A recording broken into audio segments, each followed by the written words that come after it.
But we have one more thing in the sort of traversability chapter, which is Hamiltonian cycles and things like that. So that's what we're going to do today. And there's three really, really nice theorems. There's even more, but there's three I'm going to try to get through today. Okay, so let's define this. Let me change off of green. We've already defined a Hamiltonian cycle and Hamiltonian path. We sort of did it on the fly at one point. I forget what the circumstances were. But anyway, so a Hamiltonian cycle is just a spanning cycle. It's a cycle that uses every vertex of the graph. Okay, one moment. All right. So a Hamiltonian cycle in a graph G is a spanning cycle.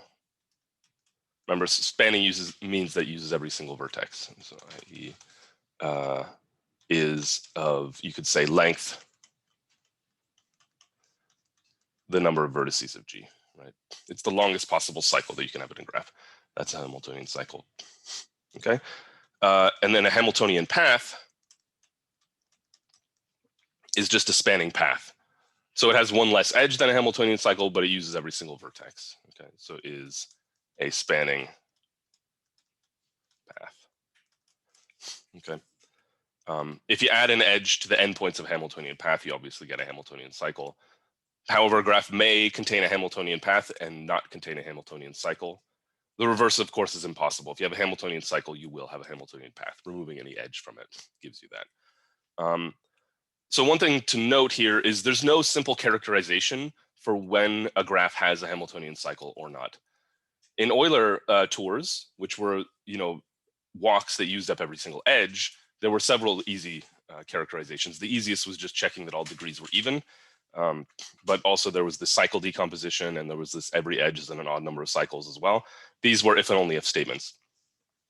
There's none for a Hamiltonian cycle.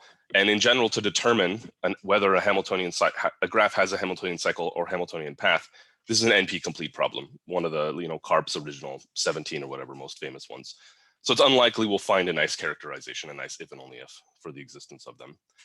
However, we do have plenty of sufficient conditions for when we do know, like if you satisfy these conditions, you will have a Hamiltonian cycle.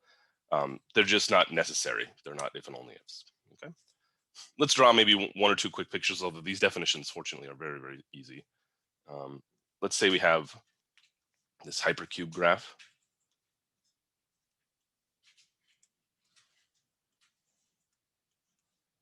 Just want to draw an example of Hamiltonian cycle in this thing. There's many Hamiltonian cycles in this. It's not hard to find them in this example here. Let's say like this is a natural one to take here. Go here, here, here, and here, right? That red thing is a cycle, clearly, and it uses up every single vertex. But you can have others. Actually, you can make, this is like a bow tie shape. You can make the bow tie shape from north to south as well. That'd be a different one. And there's other examples. Maybe I won't draw another one. And let's draw another graph with one here. Like complete graphs, this will come up in our proof marginally. Of course, complete graphs are going to have Hamiltonian cycles. In fact, they have plenty of Hamiltonian cycles. You could figure out how many. Basically, you can walk however you want, as long as you don't trap yourself, and you're going to be able to find one in here, right? You can go here, and then you go here, and just never go back to a vertex you've already visited.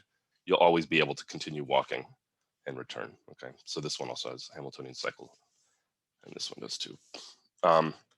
It's not a sufficient condition, but suppose your graph has a bridge, then there's no hope to have a Hamiltonian cycle, right? For instance, so just as a, this is an important, just as an idea. So if G has a bridge, then no Hamiltonian cycle. Just to give you an example of what a graph might look like. However, there are bridge-free graphs that don't have Hamiltonian cycles, okay? Maybe I won't give any examples here, but maybe later you'll have an exercise or something to find some graphs without Hamiltonian cycles. Okay, so the first theorem I want to give, this is sort of the second, I would say the second theorem establishing when you have a Hamiltonian cycle. The first one will be an exercise and follows directly from this one, but you can prove it directly as well. So each of these will be called something condition, because you'll satisfy some conditions and then you have a Hamiltonian cycle. I mean, that's true in any kind of theorem, but this is Ory's condition, I'm going to call it. Although it's just Ory's theorem. Okay. So let G be an n vertex graph, and G will have a Hamiltonian cycle if the following condition is satisfied. So I'm going to state the condition first. So if for every pair of non-adjacent, let's emphasize this, vertices A and, well, I don't know what A and B, X and Y. Okay, so if you take two vertices that are not joined by an edge, and you have the following condition, so if every pair of non-adjacent vertices satisfies, if you add their degrees up, dx plus dy is at least n. Okay, so if you sum the two degrees, you get a number that's at least the number of vertices in the graph. I don't know anything about, they may have common neighbors. X and Y may send edges to the same two vertices. They just don't have an edge between the two of them. So for every pair of non-adjacent vertices, the sum of their degrees is at least n. Then G has a Hamiltonian cycle. So this is a kind of degree condition. This here is usually referred to, and for all non-adjacent vertices, is usually referred to Ory's condition. You'll see this come up in other places. This is a very typical direction to generalize results in graph theory. Sometimes you'll have a result that says, hey, if the minimum degree of your graph is blah, then something happens. And it's not very common, but very common to try to say, hey, what if we weaken the degree condition and instead say that we don't give a concrete degree condition, minimum degree condition, but we say that the sum of any non-adjacent vertices is at least n here. Okay, this is a typical condition to put on a graph. For instance, let me just maybe mention it because it comes up. So Dirac condition, this is a different theorem. Dirac's condition says that if the minimum degree of G is at least n over 2, then there's a Hamiltonian cycle. Okay, so that's when I'll have you guys prove directly on your own. That's usually the starting point. But notice this follows immediately from Ory's condition, right? If every single vertex has at least n over 2 neighbors, then if I take two vertices, adjacent or non-adjacent, the sum of their degrees will be at least n, because n over 2 plus n over 2 is automatically at least n. And so even more than the non-adjacency, but every pair of vertices will satisfy that condition. So if I prove Ory's theorem, obviously it immediately implies Dirac's theorem. But what I'm trying to emphasize here is, if you have a theorem like Dirac's, which predates Ory's, you'd say, oh, can I alter this condition, weaken this condition somehow? And you can weaken it to this. Doesn't look exactly weaker, but it's definitely a weaker condition. Okay, and that's still enough. All right, so we're proving Ory's condition, not Dirac's. Okay, so the proof technique here is really nice. It's a little bit different approach than we used before. So it's going to be by contradiction, but we're going to do something called minimal or maximal counterexample. Okay, so I'm going to call this a new idea. And this will come up in the second proof as well. So min, max, counterexample.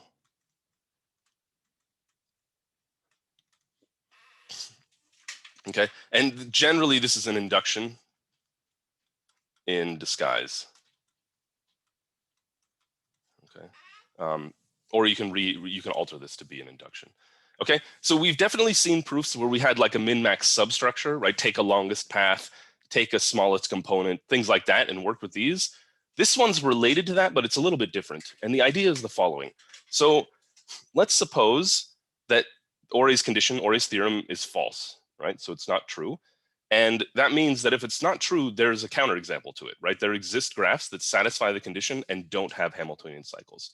There might be infinitely many counterexamples. I'm interested in taking one of those counterexamples that's minimal or maximal in some fashion, okay? Like among all of them, even infinitely many, there might be, there's probably not a vertex maximal one, because if there's infinitely many, there's larger and larger and larger and larger ones, most likely. There could be a vertex minimal one. I mean, there is, right? Among all of them, one has the fewest number of vertices. That's not the one we're going to take, although that often comes up in theorems. And how would a proof like that go? I have a counterexample. It has the fewest vertices possible among all counterexamples. Modify that graph somehow to result in a new counterexample with one fewer vertex. that would be a contradiction, right? So it's an awesome strategy. Why is this strategy good? Because you've got something concrete to work with, right? Just like in Hall's theorem, I say it's not satisfied. So I've got a graph that satisfies Ory's condition, but doesn't have a Hamiltonian cycle. So I've got a graph with things about it that I know, so I can like work with that stuff rather than trying to imagine, okay, I've got an arbitrary graph that satisfies Ory's. How do I find the Hamiltonian cycle? Now I know I've got Ory's, but I don't have the Hamiltonian cycle. Okay. So let me explain which one we're going to use here. We're going to say let G be an edge maximal counter example to the theorem. Okay, so I have to clarify what edge maximal means here. Because again, it seems like this is not well defined because I can just take bigger and bigger and bigger graphs. So what I mean by this is take any counterexample and add edges to that counterexample until the next edge would make it a graph that has a Hamiltonian cycle. Okay, so what does a counterexample look like? So it satisfies Ory's condition and has no Hamiltonian cycle. And then add edges. Add edges as long as they don't create a Hamiltonian cycle. The stuff I'm writing out here, explaining how to get this counterexample, generally you don't need to do this. Just since this is the first time we're seeing it, I want to be careful. Okay, so that we've seen before. We've definitely had examples of graphs where adding an edge gives you the property that you don't have. Now, you can't always do this, right? If I add edges to this counterexample, I only continue to have a counterexample if Ory's condition remains satisfied and I don't have a Hamiltonian cycle.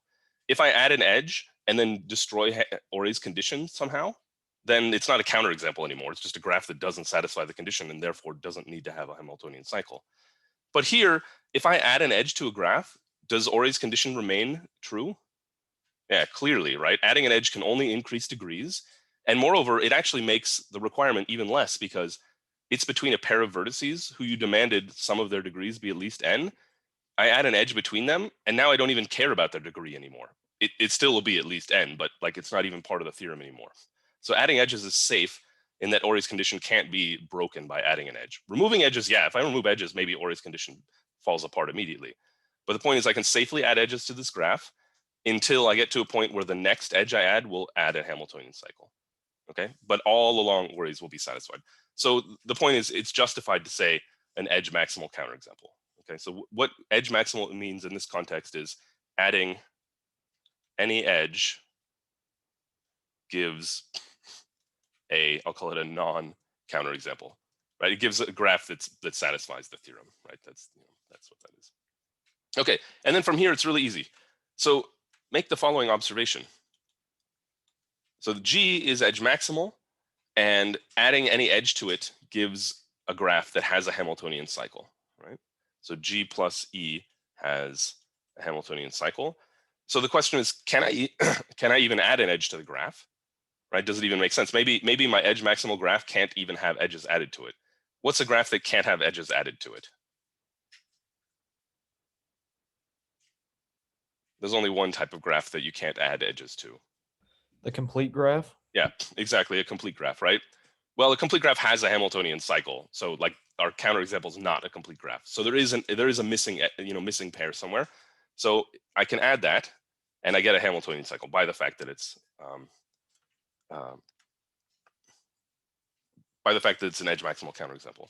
Okay, so what this means, and this is where the power of edge maximal counterexample really comes into play.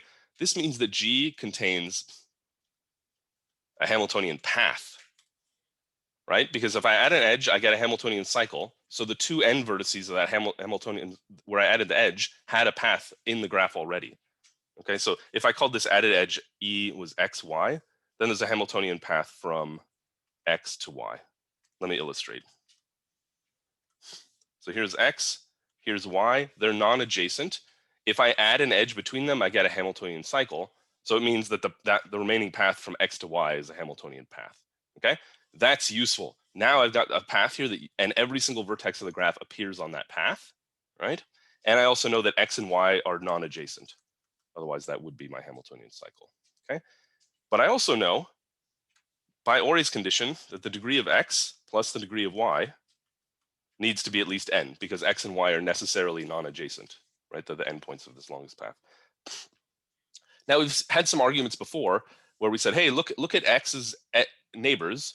They're all on the path, right? That's true with a longest path. But this is obviously a longest path because it uses every vertex, but moreover, there's no other vertices anywhere anyway. So all the neighbors of x are obviously on the path, okay? So let's draw them in, right? So you got these red neighbors, they look like this, right? And now we did this on like the first week of class. We observed that, wait a minute, okay, so x sends red edges out here. Let me look at a forbidden configuration. Suppose y sends an edge there, one previous, right? So this is an edge, one previous to a neighbor of x. What do you see in this graph now? So what does this edge do?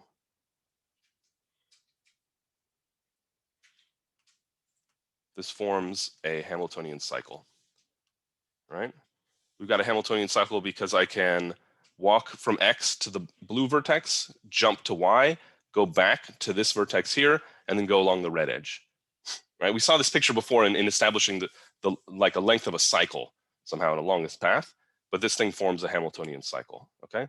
So it's not allowed because our graph doesn't have a Hamiltonian cycle. So what that means then is that the degree of y, we can say something about the degree of y. So, okay, first of all, the degree of y is bounded above most trivially by what?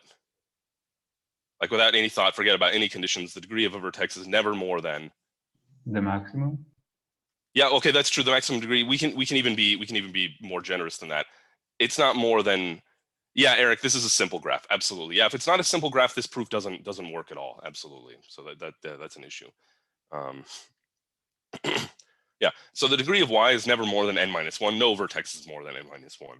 But what else do we miss? So if you look at this picture, y has degree at most n minus 1. Actually, we can say something even more. It's at most n minus 2 because it can't go to itself. It also can't go to x.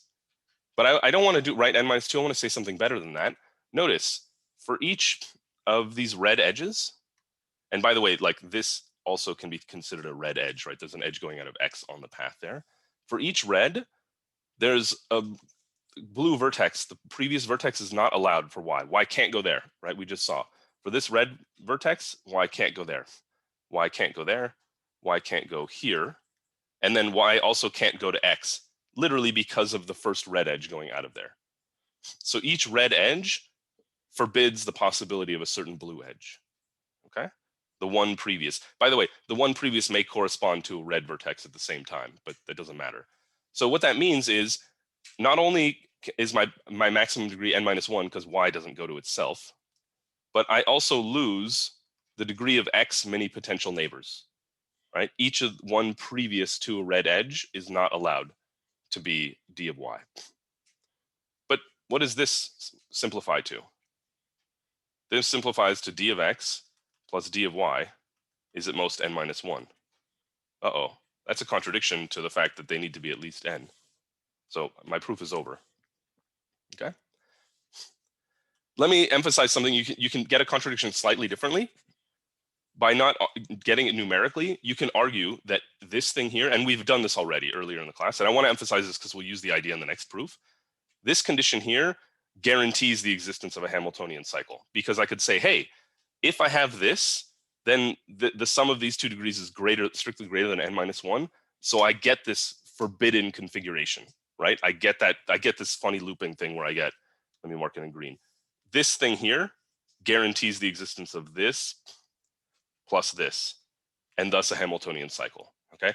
That actually is more important in a sense. Yes, it does lead to a contradiction, but like finding the Hamiltonian cycle would also be a contradiction if I argued it more directly. The notes do that. I just wanted to give this different argument. But the point is, if I have, so this is like a little observation, that if I have a Hamiltonian path and d of x plus d of y, so dx plus dy is greater than or equal to n, then I get a Hamiltonian cycle here. Like I get one that looks like this. Okay. Actually, that still works even if X and Y are adjacent. But that's silly. If X and Y are adjacent, I already have the Hamiltonian cycle, right? Like it's there. I don't need to worry about degrees anymore. Okay. So this little observation will be handy later in later proofs. Like you could take this out of the theorem and just say, hey, if I've got Hamiltonian path and the two endpoints some degree sums to at least n, then I can get these like cross loops that forms a Hamiltonian cycle. Okay, anyway, so this was the end of this proof here. Let's do the next one. Okay, let me think for a second here. So I've got two more proofs, and the third one I absolutely want to cover because it's awesome. I'm going to do the third one, and then if we have time, jump back to the second one. Second one's a little technical, but similar to this one, the proof that I just did here. So I want to make sure I do the more interesting proof. Okay. And then we'll jump back to the second if we have time. Okay, so this theorem looks very different. This is fatal Erdős condition. The condition's a little bit weird. It's not that hard to understand, but the proof is fantastic. So if G is K connected, okay, so we got a K connected graph. There's nothing about degrees in this theorem. High connectivity certainly suggests having a chance at getting Hamiltonian cycles, right? The more connected you are, the more edges there's got to be to some degree. In fact, at the very least, K connectivity does give a minimum degree condition, right? Like the minimum degree is at least K. So if K was really big enough, we could actually apply Ore's theorem via Dirac's theorem, but we're not going to do that at all. So it's K connected, and it's on n at least 3 vertices. Okay, so we have at least 3 vertices. K is some number, has nothing to do with n. Okay, and so G is K connected, and with maximum size independent set alpha G at most K. I don't know if we've defined this notion.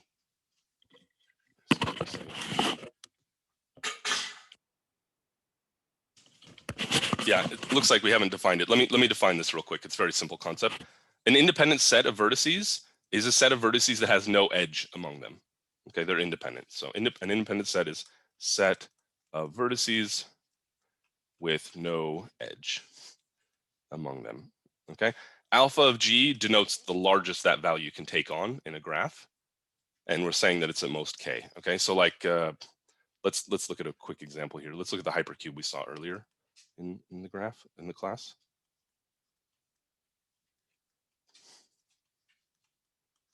So this guy's here. For instance, this vertex and this vertex together form an independent set. There's no edge between them, but there are larger independent sets. For instance, if I take these 3, I still have an independent set, no edge among the 3 of them. I think maybe I can take one more, that guy there. I think that's maximal though. Certainly it's maximal in the sense that I can't add another edge to it. Is it of maximum size? Yes, it actually is. Actually, there's a trick to figure out what the maximum size might be. This graph here is bipartite, actually. And if I have a bipartite graph, like say it looks like this, then each of these sets is an independent set, right? Because by the definition of bipartite, there's no edge inside of there. So bipartite graph has 2, it may not have all edges across. In fact, it might even have a larger independent set because maybe there's a vertex here that doesn't send an edge across or something. Maybe, generally not, you just move it over to that class there. But yeah, so an independent set's just a large set of independent vertices that have no edge among them. Okay, and so this condition here is also sort of helping us because it's saying you don't have huge independent sets. And this is kind of a density condition because it says, hey, if I grab a set of k+1 vertices, then what do I know if I grab k+1 vertices? What do I know about those k+1 vertices? There's definitely at least one edge among them. So that's saying something that, oh, my edges are like, not too spread out. They're at least when I grab, if I grab 10 million vertices, then there's at least one edge. Actually, it doesn't say how many edges directly, although you can take all subsets of size k+1 and they'll have at least one edge. Okay, so I've got 2 things helping me out. I've got that I've K connected, and I've got that my independent sets are not too small. Not too big. In general, these 2 things are not directly connected to each other. You can have a highly connected graph with very high independent set sizes, for instance, a complete graph, right? A complete bipartite graph has plenty of edges and is highly connected, right? Each vertex here, in fact, this is closely related to one of your exam questions. Each vertex here has many ways of reaching that vertex, just zigzag across, and many ways of reaching this vertex, just go here, go back, and then go there in tons of different ways. So highly, highly connected, lots of different paths, but the independent set sizes are around n/2. They're enormous, right? They're as big as you could really ever have, okay? All right, anyway, so if you have these two conditions, then G has a Hamiltonian cycle. So if you're K connected and your independent set size is at most K, that same K, then you have a Hamiltonian cycle. Okay. So here we're gonna get a contradiction as well, but we don't need a maximal counterexample to do this. All right, so we have to deal with the first case here. When K equals 1, the theorem's it works, it's just the proof doesn't work, so we have to address that separately.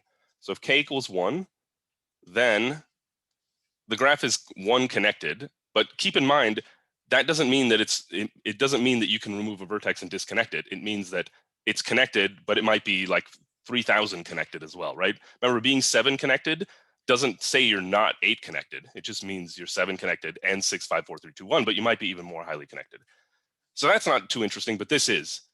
If K is equal to 1, then the independence number is at most 1. So the maximum size set of vertices with no edge is of size 1.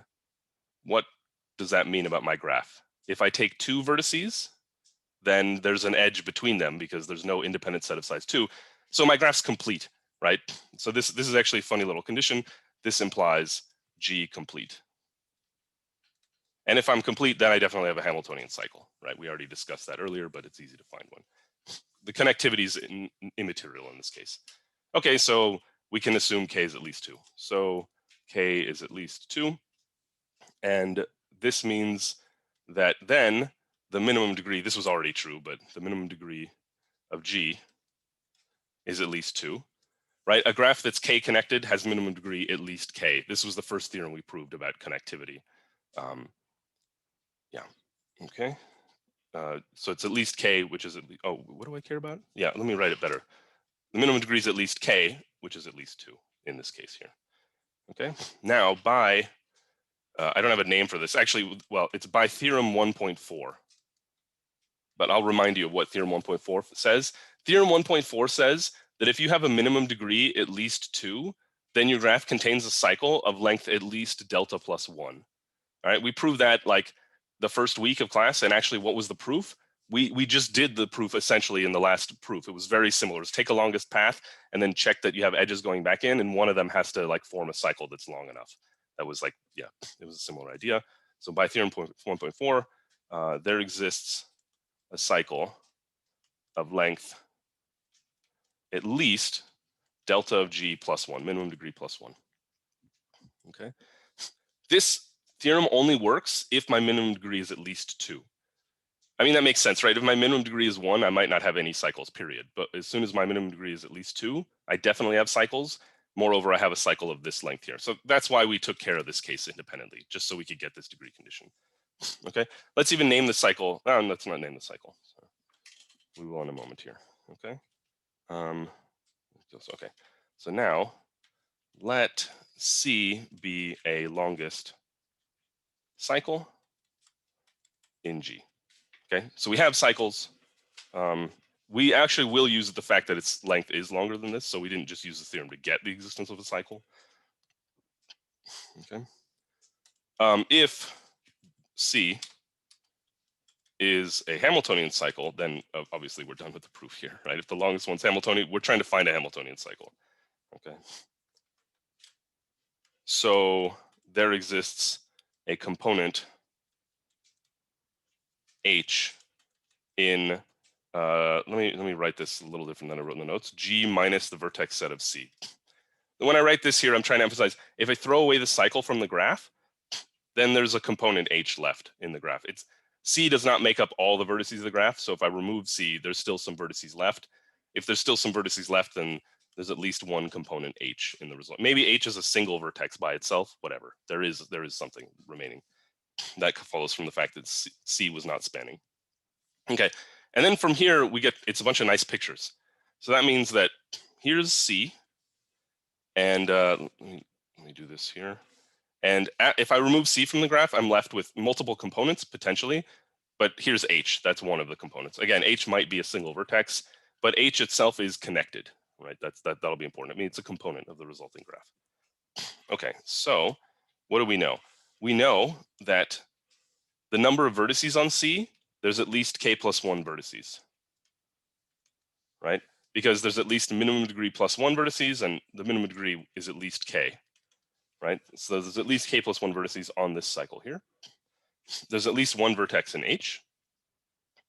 And connectivity, now we use connectivity, k connectivity, implies that there exists vertices v1, v2, up to vk on the cycle C with edges to H.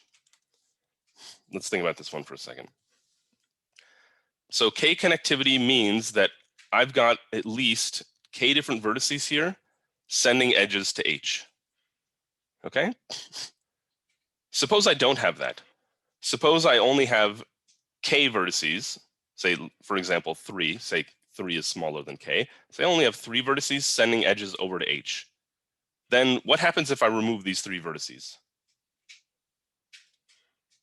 Then I clearly disconnect the graph because there's still vertices left on C because I haven't removed all k plus 1 of them, right? Actually, I only need k vertices here for that to be true. And I know that there are vertices in H by the fact that even if I remove all of C, there'll be vertices in H. But now there's no edge crossing this boundary here. So that means I disconnected the graph with a set of fewer than k vertices, which violates the definition of k connectivity. K connectivity says it's safe under the removal of k vertices. So what it means is that there's at least k vertices on C sending edges to H. Removing those might disconnect the graph, but that's okay because the graph's k connected. Removing k might disconnect it. Okay, so that's what this guy says here. We definitely have k vertices. Okay, so now let me redraw this picture, and then we just have a couple simple cases to address. So here's C again, and here's H over here. And then we've got these special vertices here that send edges across. Okay, there may be additional vertices that send edges across, but I only need these k. I'm going to focus on k that do send edges across. So let's say we've got, okay, so I want to make the following observation. That among these VIs, no VI and VJ are adjacent on C. So what I mean is that I don't have VI and VJ that are joined by an edge of the cycle. So they're not next to each other on the cycle. That's my observation or my claim. And let's see why real quick. Well, if they are, both of these vertices were types that sent edges to H. Okay? Maybe they send vertices to the same vertex of H, maybe they don't. But what can you tell me about any two vertices in H? They're joined by a path. H is connected, right? H is a component. Even if it's a single vertex, then there's the empty path between them. So there's some path, potentially of length 0 if they go to the same. But now what do you see in this picture here?